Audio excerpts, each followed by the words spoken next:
Well, I was just checking the footage on the camera, and for some reason it was recording 2 times, and when it does that, it has no audio. So I'll give a little recap of what went on. So basically primed.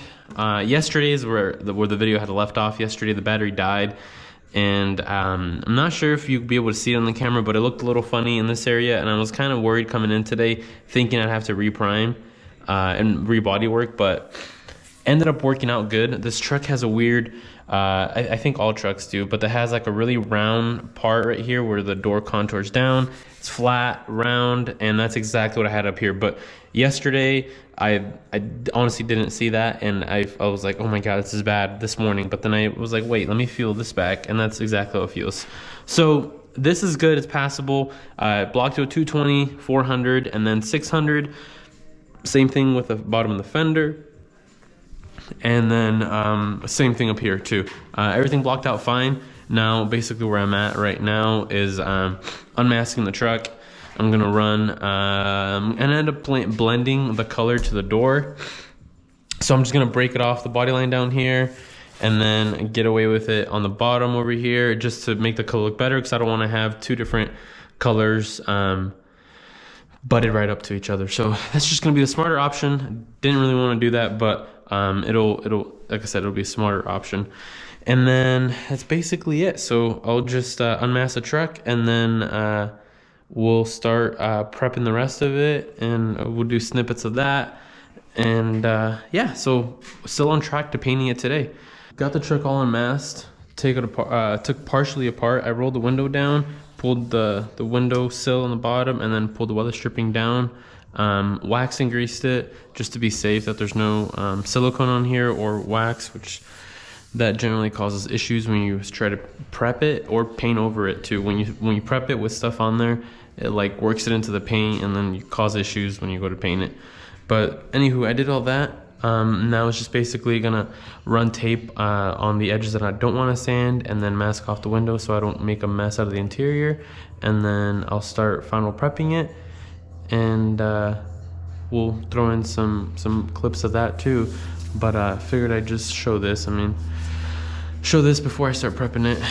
But yeah, it's almost time to take it out and clean the booth out so I can mask it and paint it today.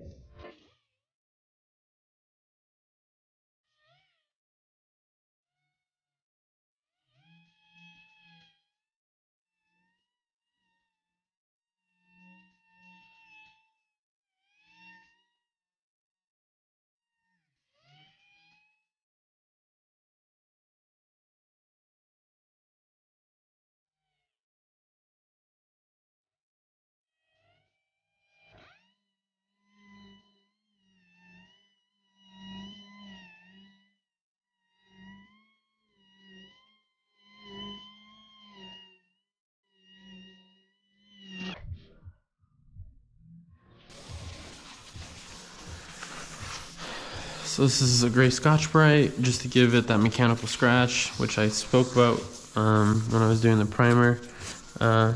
Usually I don't like doing this over just like paint, just to paint over. I usually like sanding first, but this truck's been sanded flat, so it's not gonna...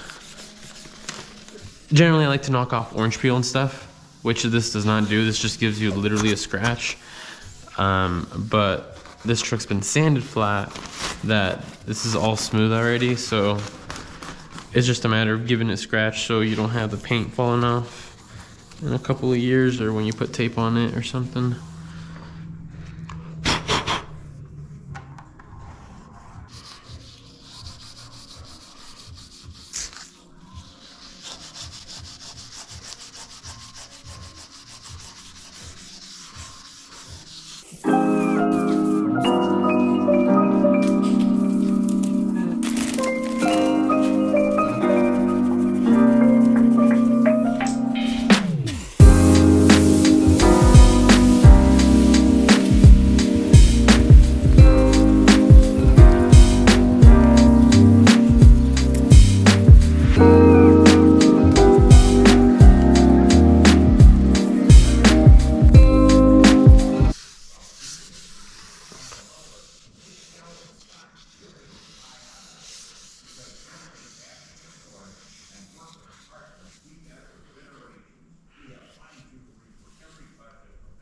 cool. So all I'm gonna do, there's a bolt down here. I'm gonna take it off and then finish scuffing down there. And then we'll take the truck outside, wash the booth really good.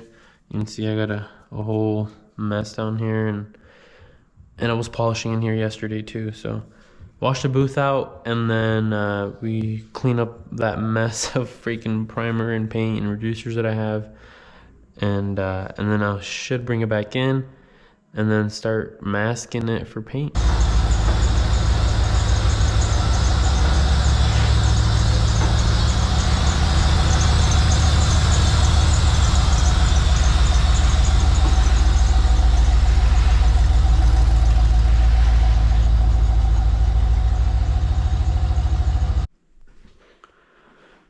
All right, so I got the truck all masked up. Basically kind of self-explanatory. Just breaking off the body lines, and then same thing on the back and down on the bottom. The reason I came down right there is because the body line disappears here. So I went down, and I'm gonna use the graphics to kind of help break off the clear. There's gonna be no paint up, there's just clear. I gotta mask off from that body line down anyways. So I figured that was the smartest way to do it.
So what I did there is I used this tape to be kind of like a tracer to help cut the razor blade, keep the razor blade straight.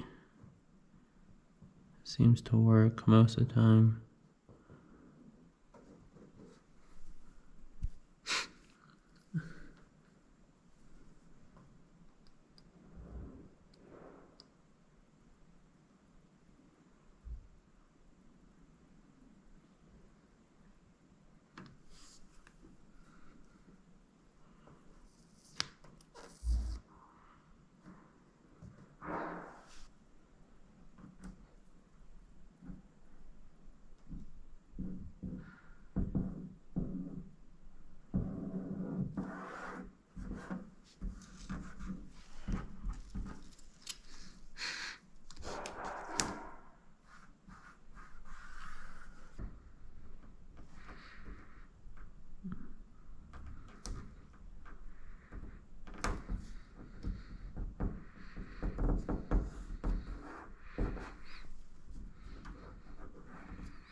Oh, it's gonna be tricky.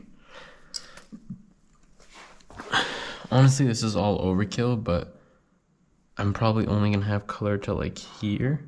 But it's better to be safe and mask it all off.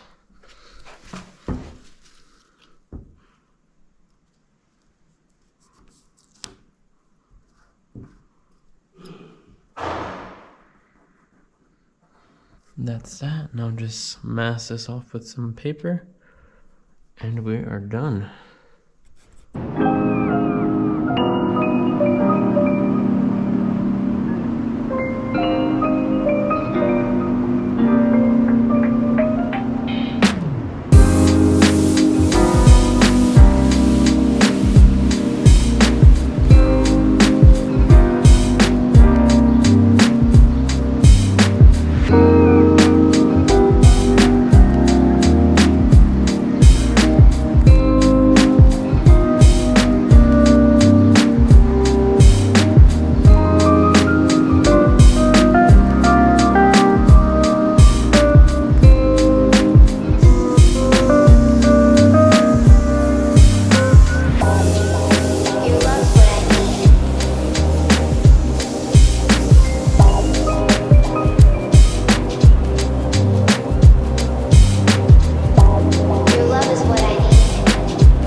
is what I need.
So I'm wrapping up the editing on the video you guys are watching now, and I realized I didn't do, kind of like a after fixing the two areas which had the dents on them. So I figured now would be the perfect time. So as you guys have seen, I painted basically here up, same with the door, all the way to the front, and you can see this is where the dent was previously. I believe it was in this area, if I'm not mistaken. So that came out, I mean, as good as it could have, or I should say, as it came out amazing. Let's put it that way. So the dent there is gone. I had a bunch of space here, so it wasn't a concern to me at all. Broke the clear off here, so as you guys can see, there's no line. I mean, if that makes any noise, there's no line there. Same goes for the front. I mean, broke the clear there, and then I want to say I broke the clear in between here just to avoid kind of clearing a really small area across the whole door. Same goes for the front. No line, and this is a mirror. I didn't record it, but I painted this mirror too. It had like a scratch here, which hence had cracked the back side of it. So I two-piece epoxied it, panel bonded it. I can't remember what glue I used, but to repair all that. And then the big dent, which was the one that I was really nervous for. I guess how tight or closely were to the graphics the dent was, and honestly, that came out pretty good. Basically, keeping things small, especially when it comes to something like this, is really hard. I'm not gonna say it requires much talent. It just requires a lot of thinking ahead and kind of making sure you can keep your repair small, which is really hard when it comes to making good quality. But sometimes you gotta do what you gotta do, because personally I can't shoot these graphics, so that was one thing that I didn't want to get into. But overall, I mean, I'm super happy with how the truck came out. I mean, it's been months since I painted it, and I mean, it still looks amazing. So that's kind of it. Right now I'm just greasing up the front end on it. I'm gonna try to take it on a little drive tomorrow, so see how good it does. But I want to look over our suspension, make sure everything's tight, and then should be kind of all set. Overall, super happy with this truck, how it's came out. It truly has kind of in a way came back, because it wasn't in the best condition when I first bought it. So extremely pleased with it, and yeah, so I'll keep you guys updated with this one. I definitely want to plan on doing like a full kind of walk around, take it around one day, kind of show the interior very well, engine bay, and then the inside of the bed interior, and then whatever you can show from the from the bottom. It's probably too dark, it's not even worth showing. Yeah, it's too dark, but I mean, the undercarriage is literally breathtaking. I mean, if I had to guess how many hours, are probably the equal amount of hours up here than there are down there. probably even more because there's a lot more fabrication. But overall, this truck is it's just stunning. I'll leave it at that. But so this will kind of wrap up the whole Financial Assault build thing that I was doing for it. So like I said, the next thing is just a walk around, and then unfortunately I plan on selling the truck, so it'll be hopefully listed here soon, and then somebody will be lucky enough to buy it. I personally wish I could keep it. I mean, it's just such a nostalgic truck. I mean, it's a 90s magazine truck, and the amount of time and art that's into this is just, it's just incredible. But I guess I have the blessing to say that I own this truck for over a year, and I was able to, in a way, bring it back to as close as I can to its glory days. But I guess that's enough for me. But obviously the OBS will always stay around. I mean, that's my baby, so don't worry about that one.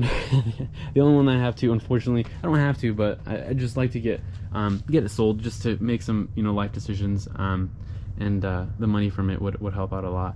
So that's kind of it. So I guess I'll talk to you guys here soon, hopefully.